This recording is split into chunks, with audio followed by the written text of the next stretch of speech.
There are families across this country mourning those who have died of COVID-19, and in those small Nova Scotian communities where so many people were murdered. It is natural, of course, and normal to come together to mourn, but COVID-19 is robbing us of our rituals, and there will be no big memorials, no traditional funerals.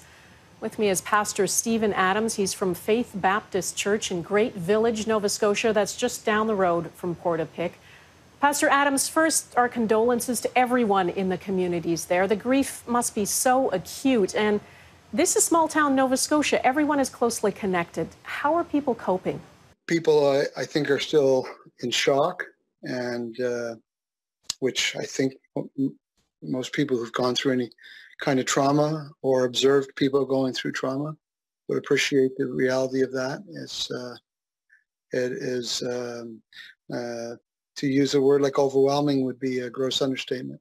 The Premier says there can be no mass gatherings to grieve, that COVID-19 will not pause because of the pain. That must add heartbreak to the heartbreak.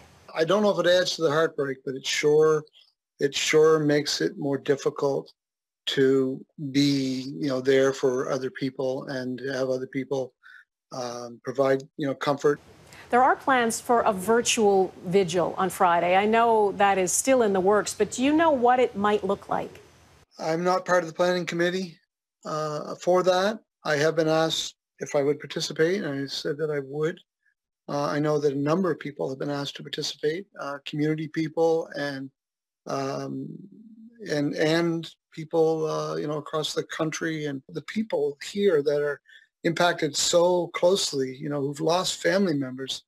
They are in shock and grief, and so we're grieving along with them. And to try to wrap our minds around that well, it's difficult. These are very difficult days. We're going through tremendous times of loss and grief.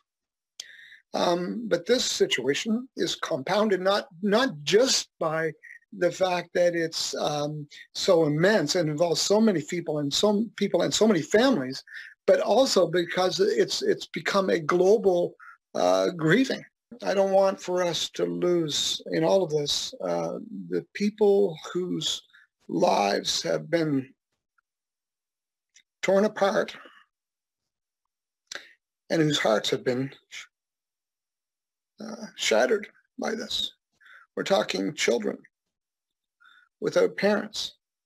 We're talking about teachers and healthcare workers and family members, right? So I just don't want those people and their pain and to be somehow lost in all of the outpouring. None of us do. Pastor Stephen Adams in Nova Scotia, thanks.